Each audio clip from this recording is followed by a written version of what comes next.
Welcome to the show. இது politics பேசுறாங்க.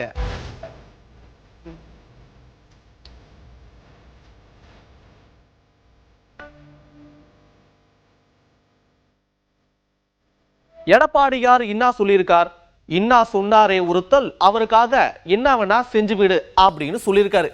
புரியல? இப்ப புரியும். அதாவது வாக்குறுதிகளை யார் வேணாலும் கொடுக்கலாம். ஏன் புதுசா வந்தவங்க கூட காரு பங்களா வீடுங்கிறாரு. இன்னொருத்தர் ஆண்களுக்கு பஸ்ல இலவசங்கிறாரு. வீட்டுக்கு ஒரு அரசு வேலைன்னு போன எலெக்ஷனுக்கு சொன்னாரு. அமெரிக்க அதிபர் டொனால்ட் ட்ரம்ப் கூட பண்ண மாட்டார் இதெல்லாம். ஆனா நம்ம எடப்பாடி அவர்கள் இதெல்லாம் பண்ணுவாரு அப்படின்னு முன்னாள் அமைச்சர் சி வி சண்முகம் அவர்கள் சொல்லியிருக்காரு. என்ன சொல்லியிருக்காரு இப்ப எடப்பாடியாரு? உங்க ஊர்ல வீடு இல்லாதவங்களுக்கு எல்லாம் இடத்தை வாங்கி அந்த இடத்துல உங்களுக்கு பட்டா போட்டு கொடுத்து வீடு கட்டி கொடுக்கப்படும். நகரத்துல இருக்கிறவங்களுக்கு என்ன சொல்லியிருக்காரு? நகரத்தில் இருக்கிற வீடு இல்லாத மக்களுக்கு இடம் வாங்கி அடுக்குமாடி வீடு கட்டி கொடுக்கப்படும் சொல்லியிருக்கிறோம். சொன்னா செய்யற கட்சி அண்ணா திமுக. எடப்பாடி என்ன சொன்னாரு? 6 கேஸ் ஓசில தரங்க. ஓசில சொல்லக்கூடாதுப்பா, அது ரொம்ப மானியமா உங்களுக்கு இலவசமா கொடுக்குறேன். எது விலை இலவசமா உங்களுக்கு 6 கேஸ் தரங்க. 6 கேஸ் 6000 ரூபாய் வச்சா இந்த நாட்டில் என்ன நடக்குது என்பதே அவருக்கு தெரியாது. தமிழகத்தில் என்ன நடந்து கொண்டிருக்கிறதே அவருக்கு தெரியாது. இன்னும் கனவுல இருக்கிறார், கனவுலகத்திலே இருக்கிறார். நாங்கள் 210 தொகுதிகள் ஜெயிப்போம். எங்க ஜெயிப்போம்?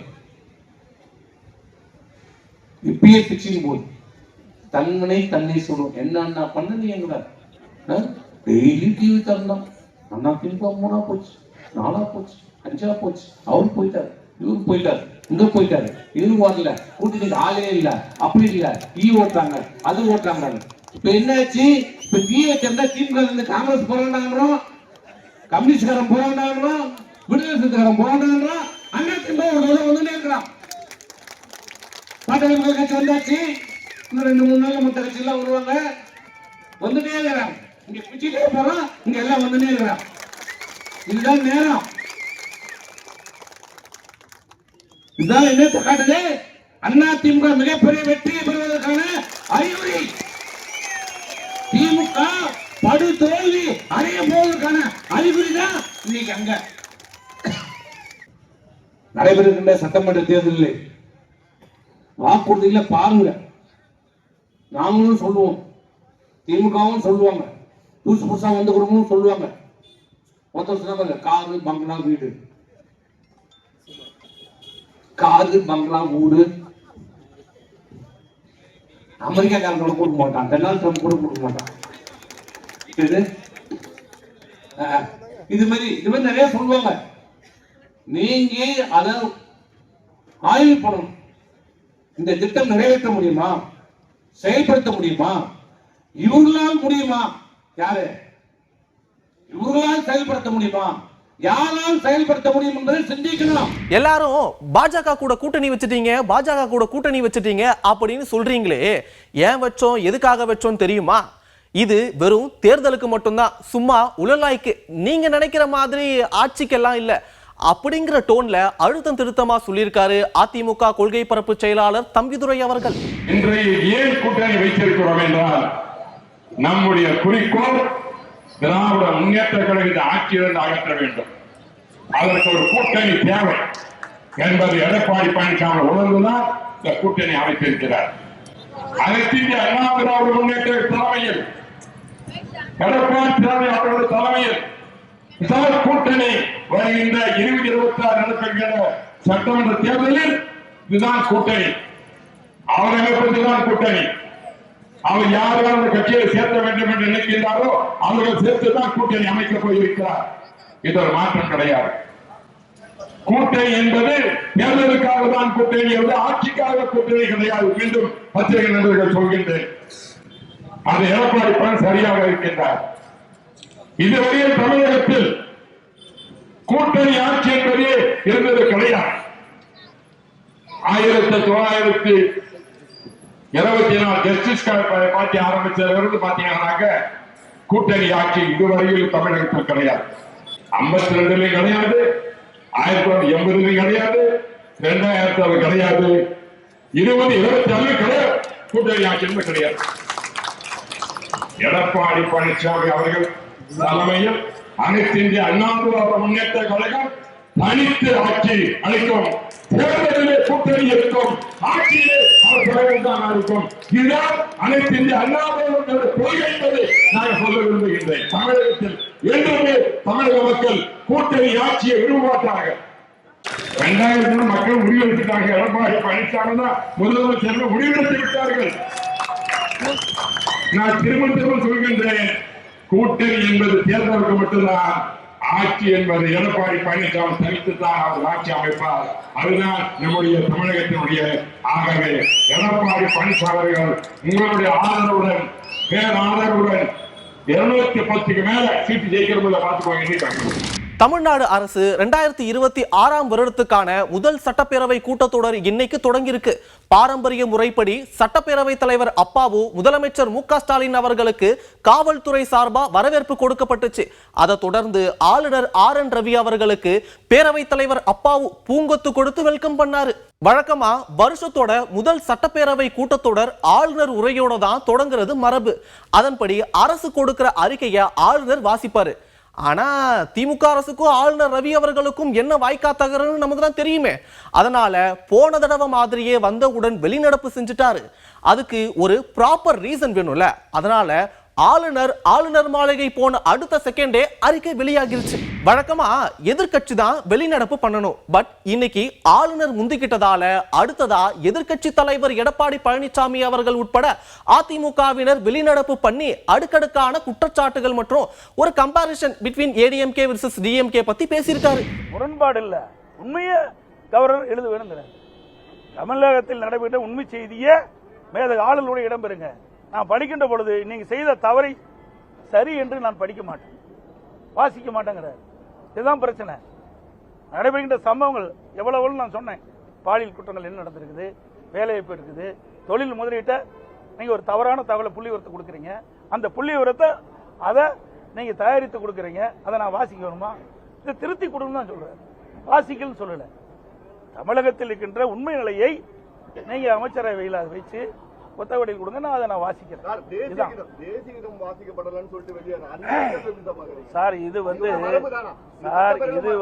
வந்து ஆளுநர் அவர்களுடைய இதுக்கு நான் விமர்சனம் செய்வது சரியல்ல. மேதக ஆளுநரை பற்றி விமர்சனம் செய்வது முறையல்ல. நாங்கள் அது செஞ்சதும் கிடையாது. ஆளுநர் உரையில என்ன இருக்கணும், உண்மையான விஷயங்கள் இருக்கணும். அதை விட்டுட்டு முதல்வரோட கருத்தை எல்லாம் சேர்த்து விட்டா அவர் எப்படி வாசிக்க முடியும்? அதனாலதான் அவர் வெளிநடப்பு பண்ணிட்டாருன்னு சொல்றாரு. இவரை வந்து அப்படி இவரே கற்பனை பண்ணிக்கிறாரு. இந்தியாவிலேயே சூப்பர் முதலமைச்சர் சொல்லிட்டு இருக்காரு. இவர் எதுவுமே இது வரைக்கும் நடந்தது கிடையாது. இன்றைக்கு நான் சொன்னதெல்லாம் இன்னைக்கு இதை கவர்னர் அவர்கள் வந்து வெளியிட்டு இருக்கிற அறிக்கையில் உண்மைதானே. இன்றைக்கு நேதுக்கு ஆளுநர் உரைய அவரே சொல்றாரு, சட்டப்பேரவை தலைவர் சொல்றாரு, அமைச்சரவை தயாரிக்கப்பட்ட அந்த உரையை தான் ஆளுநர் வாசிக்கிறாங்க. அதுல என்னென்ன தவறுக்கு சுட்டி காட்ட வேணும்ல. ஆளுநர் வந்து தவறான செய்தியை வாசிக்க மாட்டாங்கன்னு சொல்றாரு. அவருடைய நியாயம் அதுதான். ஒரு மேதக ஆளுநர் அவர்கள் தமிழகத்தில் நிலவுகின்ற நிலைமையை உண்மைத்தன்மை இருந்தால் தான் அது பேச முடியும். தவறு இருக்கின்ற பொழுது சுட்டி காட்டுகிறார். இந்த அரசு அதை ஏற்றுக்கொள்ள மறுக்குது. அதனாலதான் இப்படிப்பட்ட வெளிப்படை. அது மட்டும் இல்ல, ஆளுநரை பற்றி என்ன செய்தி சொல்ல வேண்டுமோ அதையே முன்கூட்டி தயாரித்து வந்து முதலமைச்சர் வந்து அந்த சட்டமன்றத்தில் இன்றைக்கு வந்து தீர்மானமாக கொண்டாரு. எப்படி கவர்னர் இப்படி பேசுவார்னு தெரியும். ஆக திட்டமிட்டு இந்த அரசாங்கம் கவர்னர் மீது ஒரு தவறான எண்ணத்தை உருவாக்க வேண்டும் என்ற அடிப்படையில் தான் இன்றைக்கு முதலமைச்சர் அவர்கள் ஒரு அறிக்கையை தயார் பண்ணி தீர்மானமாக கொண்டு வந்து சட்டமன்றத்தில் வாசித்தார். இன்னொன்று, மேதக ஆளுநர் உரையில் வேற எந்த கருத்து சொல்ல முடியாது. அதுக்கு யாருக்கும் அந்த இது கிடையாது. பாரம்பரியமாக நீங்க பார்க்கின்ற பொழுது மரபு அப்படித்தான். மேதக ஆளுநர் உரையில் ஆளுநர் உரை மட்டும்தான் இடம்பெற வேணும். ஆனா முதலமைச்சர் தன்னுடைய கருத்துக்களை இதுல பதிவு செய்கிறார். இது எந்த விதத்தில் நியாயம்? மரபை மீறி செய்யணும். ஆளுநர் வெளிநடப்பு பத்தி அமைச்சர் ரகுபதி ஆதாரத்தோட குற்றச்சாட்டுகளை அடுக்கடுக்க அடுக்கி இருக்காரு. அது மட்டும் இல்லாம ஆளுநர் சுத்தமான புழுகுறாருன்னு சொல்லியிருக்காரு. தமிழ்நாடு சட்டமன்றத்தினுடைய மரபு முதலிலே தமிழ்த்தாய் வாழ்த்து பாடுவது, நிகழ்ச்சி முடிந்தவுடன் இறுதியிலே தேசிய கீதம் இசைப்பது, தேசிய கீதம் பாடுவது. இது தமிழ்நாட்டினுடைய மரபு என்பதை எடுத்துச் சொல்லி வந்து கொண்டிருந்தாலும் கூட அவர் இன்றைக்கு பேச துவங்குகின்ற போதே தேசிய கீதம் பாடவில்லை என்று சொன்னார். அது மரபல்ல. நாங்கள் இன்றைக்கு உரை இங்கே நிகழ்த்த வேண்டும், அந்த உரையை நிகழ்த்துங்கள் என்கின்றதை சொல்லுகின்ற பொழுது திரும்ப திரும்ப அவர் எழுதி கொடுக்கப்பட்ட அல்லது தயாரித்து தரப்பட்ட அல்லது தமிழக அரசால் கொடுக்கப்பட்ட அந்த ஆளுநர் அறிக்கையை வாசிக்காமல் தானாக ஏதாவது வார்த்தைகளை எல்லாம் சொல்லி அதன் மூலமாக ஏதாவது இங்கே சட்டமன்றத்திலேயே பிரச்சனைகளை கிளப்ப முடியுமா என்று பார்த்தார். ஆனால் எல்லோரும் அமைதியாக இருந்தனர். நம்முடைய சட்டப்பேரவைத் தலைவர் மட்டும் அவரிடத்தில் தொடர்ந்து அவர் வேறாக பேசிக் கொண்டிருந்த காரணத்தாலே அறிக்கையில் நீங்கள் சட்டமன்றத்திலே ஆளுநர் அறிக்கையை படியுங்கள் என்கின்ற வேண்டுகோளை தயவு செய்து நீங்கள் என்று அதாவது எவ்வளவு தூரம் எளிமையாக தாழ்ந்து போய் கேட்க முடியுமோ அந்த அளவுக்கு சபாநாயகர் இன்றைக்கு கேட்டிருக்கின்றார். சட்டமன்றத்தினுடைய தலைவர் சபாநாயகர் தான், சட்டப்பேரவைத் தலைவர். ஆனாலும் அவர் அப்படி கேட்டு நீங்கள் எழுதி கொடுத்த உரையை வாசியுங்கள் என்று சொல்ல பொழுது அதை வாசிக்காமல் ஆளுநர் அவர்கள் வெளியேறிவிட்டார்கள். வெளியேறி சென்ற பிறகு தன்னுடைய ஆளுநர் மாளிகையிலே இருந்து கொண்டு ஒரு அறிக்கையை தந்திருக்கின்றார். அவருடைய மைக் ஏதோ ஆஃப் செய்யப்பட்டதைப் போல நாங்கள் அத்தனை பேரும் அங்கேதான் இருக்கின்றோம், நீங்களும் பத்திரிகையாளர்களும் மாடியிலே இருந்து பார்த்து கொண்டுதான் இருந்தீர்கள். எந்த மைக் ஆஃப் செய்யப்பட்டது?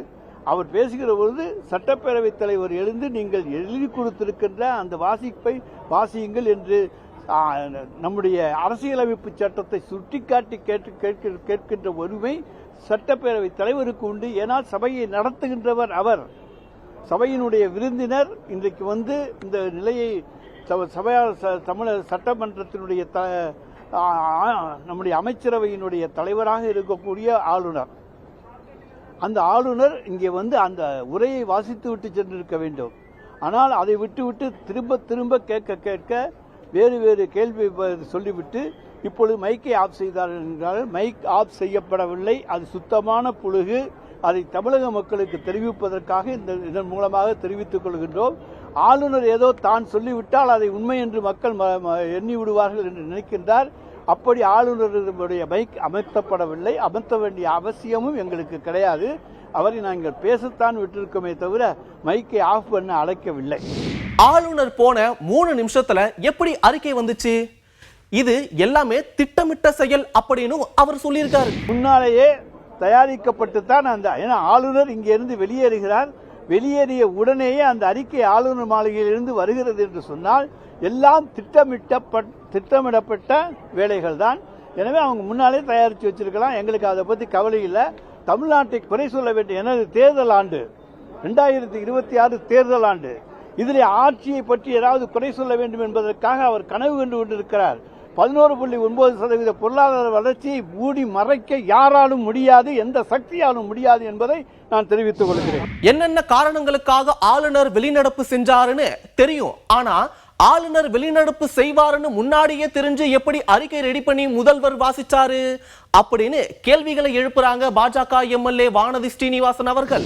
ஆளுநர் அவர்கள் இம்மாதிரி வெளியேறி செல்வார், உரையை படிக்க மாட்டார், தேசிய கீதத்தை நாம இசைக்க போறதில்லை அப்படிங்கிற முன்முடிவுகளோடு மரியாதைக்குரிய முதலமைச்சர் அவர்கள் அவருடைய உரையை தயாரித்து படித்தார்.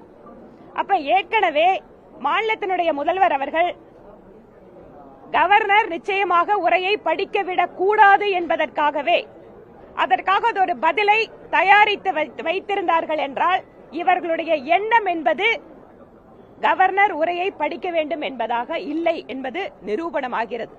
அது மட்டுமல்ல,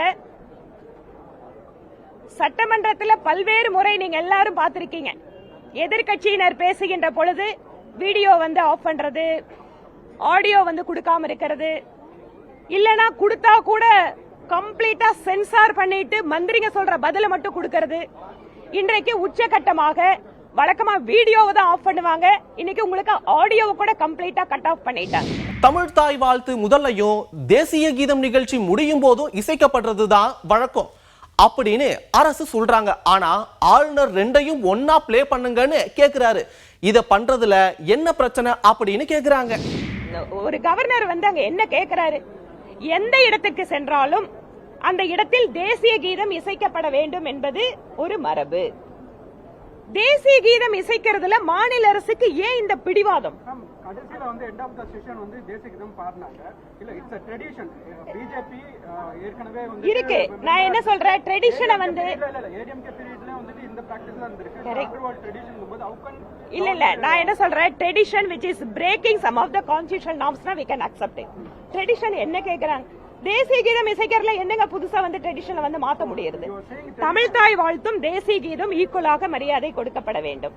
அந்த ஒரு பாரம்பரியம் அப்படிங்கிறது ஆளுநர் மாளிகைக்கு இருக்கு. அததான் அவர் கேக்குறாரு. இதுல ஏன் பிடிவாதம் இருக்காங்க? சட்டப்பேரவையில் நடந்தது என்ன அப்படின்னு சட்டப்பேரவை தலைவர் அப்பாவு செய்தியாளர்களை சந்திச்சு பேசுறாரு.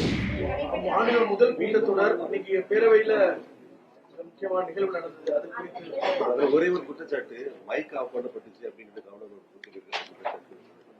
நீங்களே பார்த்துட்டு தானே இருந்த மைக் யார் ஆஃப் பண்ண? பொது வந்து சபாநாயகர் பேச ஆரம்பிக்கும் போது மற்ற உறுப்பினர்களுடைய மைக் ஆஃப் பண்ணது வழக்கம். அந்த வழக்கத்தின்படி ஆஃப் பண்ணப்பட்டது. இதுல ஒன்றும் தவறுன்னு நடக்கலையாங்க. நம்ம எவ்வளவு பிளீஸா கம்பளா நீங்க வந்து அந்த ஆளுநர் ஒரே வாசிங்கன்னு சொன்னோம். அதுல ஒன்னும் குற்றமான வார்த்தை ஒன்னும் இல்லையா? அதுல குற்றம் இருக்கும். எல்லாத்துக்கும் காரணம் இந்த மைக் தாங்க. அப்படி என்னதான் மைக்ல பிரச்சனை? ஆளுநர் வந்து கான்ஸ்டிடியூஷன்ல ஹெட் அவருக்கு தான். அவங்களே இந்திய அரசியலமைப்பு சட்டம், இந்த சபையினுடைய மாண்பை மதிக்க வேண்டியது அவங்க கடமை. அவங்களுக்கு கொடுக்கப்பட்ட பணியை தாண்டி அது உள்ள பேசுறது மரபல்ல. அதை நம்ம அனுமதிக்க முடியாது. அப்படிப்பட்ட தொடக்கம் வந்ததுனாலதான் நாம எழுதுறோம். இப்ப நான் சபாநாயகர் எழும்பி எனக்கு மைக் இருக்கும்போது மற்றவங்க கேட்கறதுக்காக மற்ற மைக்குகள் நிறுத்தப்படுவாங்க. அதே போலதான் அவங்களுடைய மைக் அப்போ ஒர்க் பண்ணிருக்காம இருந்திருக்கும். அது வந்து மரபு தராது. ஸ்பீக்கர் சொல்றது கேட்கும். அதே போல அவங்க பேசும்போது நான் உட்கார்ந்துக்கிட்டேன்.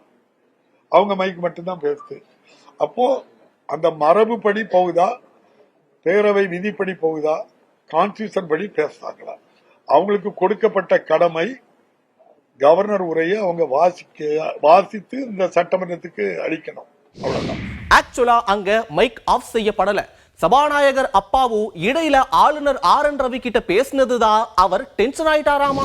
பிளீஸ் ஹம்பிள் ரிக்வெஸ்ட், நீங்க தயவு செய்து உங்க கடமையை செய்யுங்கன்னு நம்ம சொன்னோம். ஏதாவது அநாகரிகமான வார்த்தையோ அன்பார்லிமெண்ட் வேர்டையோ அசம்பிளில நானோ அங்க இருக்கக்கூட மன்ற உறுப்பினர்கள் யாருமே சொல்லுங்க. அவரு சில கருத்துல சொல்லும் போது நீங்க என்ன சொன்னீங்க? இல்ல நாங்க அந்த ஒண்ணு தானே சொல்லுவோம். அந்த உரைய வாசிக்கும் அவ்வளவுதான். கருத்துக்கு பதில் சொல்ல முடியாது. அவங்க கருத்து வந்து 234 பேர் தான் கருத்து சொல்ல முடியும்.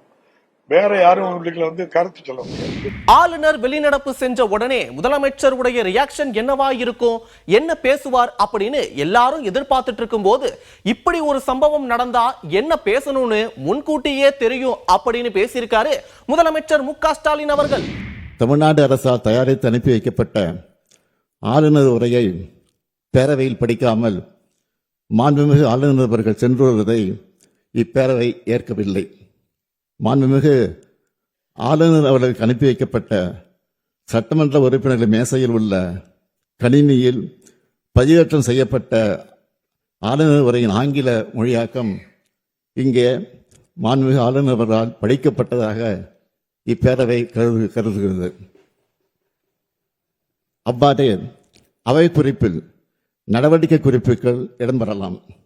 மேலும் மரபு வழி நிகழ்வுகள் மாண்புமிகு பேரவைத் தலைவர்களால் படிக்கப்பெறவுள்ள ஆளுநர் உரை தமிழாக்கம் மற்றும் நான் முன்மொழிகின்ற தீர்மானம் அதன் முடிவு ஆகியவை மட்டும் பேரவை நடவடிக்கை குறிப்பில் இடம்பெறலாம் எனும் தீர்மானத்தை நான் மொழிகிறேன். இந்த தீர்மானத்தை அனைத்து உறுப்பினர்களும் ஒருமனதாக நிறைவேற்றி தர வேண்டி அமைகிறேன். மே 5ஆம் தேதி எடப்பாடி பழனிசாமி முதல்வரா பதவி ஏற்கிறாரு. பதவிக்கு வந்த உடனே முதல் கையெழுத்து என்ன தெரியுமா? திமுக செய்ய முடியாததை எல்லாம் எடப்பாடியார் செய்வாரு. எப்படி செய்வாரு? ஏன்னா நாங்க வச்சிருக்க கூட்டணி அப்படின்னு சொல்லியிருக்காரு.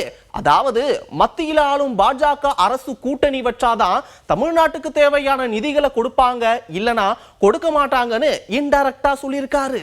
யாரு அவரு? இன்றைக்கு அதிமுக ஆட்சி வளரப் போகிறது, திமுக ஆட்சி முடிய போகிறது. மே 5ஆம் தேதி எடப்பாடியார் முதலமைச்சராக பொறுப்பேற்க இருக்கின்றார். அடுத்த மாதம் தேர்தல் அறிவிக்கப்பட இருக்கிறது. அதற்கு அடுத்த மாதம் தேர்தல் நடைபெற இருக்கிறது. அதற்கு அடுத்த மாதம் பதவியேற்பு நடைபெற இருக்கிறது. கோட்டையில் எடப்பாடியாருடைய கொடி பறக்க இருக்கிறது. 5 ஆண்டு காலம் திமுக ஆட்சியிலே ஏதாவது நன்மை உண்டா? புரட்சி தலைவி அம்மா கொண்டு வந்த திட்டம், தாலிக்கு தங்கத்தை நிப்பாட்டியாச்சு, மடிக்கணினியை நிப்பாட்டியாச்சு, எல்லாத்தையும் நிப்பாட்டிட்டே போயிட்டாங்க. இன்னைக்கு எடப்பாடி அறிவிச்சாரு, தேர்தல் வாக்குறுதி அறிவிச்சாரு, 5 அறிவிச்சிருக்கிற முதல் அற்புதமான நேரத்தில் அருமையான நாளில் 5 திட்டங்களை அறிவிச்சிருக்காரு. தேர்தல் அறிக்கையில எடுத்த ஒண்ணு யாருக்கு? 2000 ரூபாய் ரேஷன் கார்டு வைத்திருக்கின்ற அத்தனை தாய்மார்களுக்கும் அவருடைய வங்கி கணக்கிலே 2000 ரூபாய் வரவு வைக்கப்படும். அதிமுக ஆட்சி அமைந்த உடன் உங்களை மாதிரி 5 வருஷமா கொடுக்க கிடையாது. ஆட்சி பொறுப்பேற்றவுடன் முதல் கையெழுத்து எடப்பாடியுடைய கையெழுத்து, எல்லா தாய்மார்களுக்கும் 2000 ரூபாய் அவருடைய வங்கி கணக்கில் வரவு வைக்கப்படும். ரேஷன் கார்டுக்கு 1000 ரூபாய் முதல் கொஞ்சம் ஒரு 30-20 வருஷத்துக்கு வரை, வேற ஒரு 10%, கடைசி வருஷத்துக்கு 10% சதவீதம் இப்படி கொடுத்து கடைசி வரைக்கும் ஏமாற்று நாடகம். திமுக செஞ்சது ஏமாற்று வேலை. 5 வருஷம் சொன்னா 60 மாசம் கொடுத்துக்கணும். 5 வருடம் 60 மாசம் கொடுத்துக்கணும். கொடுக்கலையே. 60 மாசம் 1000 ரூபாய் வாங்கணும் யாரும் இருக்காங்க? இருக்கீங்களா? நீங்க 1000 ரூபாய் 60 மாசம் வாங்கணும் இருக்கீங்களா? கிடையாது. காரணம் என்ன கேட்டீங்கன்னா, மக்களை ஏமாற்றி பழக்கப்பட்ட கட்சி திமுக. மக்களை ஏமாற்றி ஆட்சி வந்த கட்சி திமுக.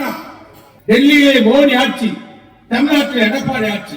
இதுவே தமிழகத்துக்கு அருமையான நல்ல தருணம். நிதிகளை கேட்டு பெற வேண்டும். சண்டை போட்டுட்டே இருக்கக்கூடாது. கலெக்டர் சண்டை போட்டா ஒரு ஊராட்சி மன்ற தலைவரால் இயங்க முடியுமா? ஒரு பஞ்சாயத்து போர்டு பிரசிடண்டால இயங்க முடியுமா? கலெக்டருக்கு சண்டை போட்டா பணத்தை கொடுப்பாரா? எந்நேரம் பார்த்தாலும் பிஜேபியோட சண்டை போடுங்க. மத்திய அரசோட சண்டை. ஆட்சியில மோடி இருக்காருன்னு அவரை போய் பார்த்து கேட்கணும். எங்க திட்டங்கள் 11 மெடிக்கல் காலேஜ் எடப்பாடியார் கேட்டாங்க. ஒத்த மெடிக்கல் காலேஜ் நீங்க வாங்க. 5 வருஷம் ஆச்சுல ஒரு மெடிக்கல் காலேஜ் எங்கேயாவது உங்களை கேட்டுக்கல. ஒரே வருஷத்துல 11 மெடிக்கல் காலேஜ் மருத்துவ கல்லூரிகளை கொண்டு வந்த தலைமை யாரு? அன்றைய முதலமைச்சர் எடப்பாடியார். நீங்க ஒன்று முடிச்சா இவ்வளவு வாய் பேசுறீங்களே. தமிழ் இருக்கிறீங்க, தமிழ் புலமை இருக்கிறீங்க, திராவிடம் இருக்கிறீங்க, எல்லாம் சொல்றீங்க. உண்மையான திராவிடம் யாருன்னா அது அதிமுக. திமுக அதிமுக தேர்தல் அறிக்கை பார்த்திருப்போம். தாவேகா ஆட்சிக்கு வந்தா எப்படி இருக்கும், என்னெல்லாம் செய்வாங்க அப்படின்னு எக்ஸ்பெக்டேஷன்ஸ் இருக்கும். அதுக்கும் தாவேகா தலைவர் விஜய் என்னென்ன இன்ஸ்ட்ரக்ஷன் கொடுத்திருக்காரு அப்படின்னு டிஸ்கஷன்ஸ் இன்னைக்கு கட்சி அலுவலகத்துல நடந்திருக்கு. தாவேகா அருண்ராஜ் செய்தியாளர்கள் கேள்விக்கு என்னெல்லாம் பதில் சொல்லியிருக்காரு, கேட்ட கேள்விக்கு பதில் முழுமையா வந்துச்சா இல்லையா பாருங்க. அதிமுக பொதுச் செயலாளர் எடப்பாடி பழனிசாமி ஒரு தேர்தல் அறிக்கையை வெளியிட்டிருந்தார். முதல் கட்டணம் வெளியிட்டிருந்தாங்க. அதுல மகளிருக்கு 2000 ரூபாய் வழங்கப்படும் அப்படின்னு சொல்லியிருந்தாங்க. இன்னும் இந்த இருசக்கர வாகனத்துக்கு 25,000 மானியம் உள்ளிட்ட விஷயங்கள்லாம் சொல்லியிருந்தாங்க. இது போன்று இருக்குமா, இல்ல இதுவரை கொடுத்த தேர்தல் வாக்குறுதிகளை பத்தி இருக்குமா? இலவசங்கள் இருக்க வாய்ப்பு இருக்கா? இலவசம் சொல்றதே தவறு. அது பொறுத்திருந்து பாருங்கள். தேர்தல் எந்த மாதிரி அம்சங்கள் எங்கள் தேர்தல் அறிக்கையில் இருக்கும் என்பதை தலைவர் அவர்கள் அறிவிப்பார். நான் ஒன்னே ஒண்ணுதான் சொல்றேன். இத்தனை தேர்தல் அறிக்கை சொல்றாங்களே, எந்த கட்சியாவது ஊழல் இருக்காது. எங்க மந்திரி சபையில இருக்கிற மந்திரிகள் லஞ்சம் வாங்க மாட்டாங்க, இருக்கிற கான்ட்ராக்ட்ஸ்ல கமிஷன் இல்லாம நடைபெறும் அப்படின்னு தேர்தல் அறிக்கை யாராச்சும் சொல்லியிருக்காங்களா? அது சொல்லல. ஊழலற்ற நிர்வாகம் எந்த கட்சியும் இதுவரை அவங்க வாக்குறுதியா கொடுக்கறதுக்கு தகுதியே இல்லாம தான் இருக்கு. பாருங்க, இந்த அம்சத்தையும் நீங்க நோட் பண்ணணும். எவ்வளவு காலக்கெடு சார், எதுக்குள்ள தயாரிச்சு முடிக்க போறோம், எவ்வளவு காலக்கெடு, எப்போ விஜய் வெளியிட? உரிய நேரத்துல வெளியிடப்படும். தேர்தலுக்கு முன்னாடி கண்டிப்பாக வெளியிடப்படும். தேர்தலுக்கு முன்னாடி கரெக்டான சமயத்துல வெளியிடப்படும். இதே மாதிரி நாளைக்கு வேற ஒரு வீடியோல சந்திக்கிறேன். Until then, bye from Vignesh Vicky.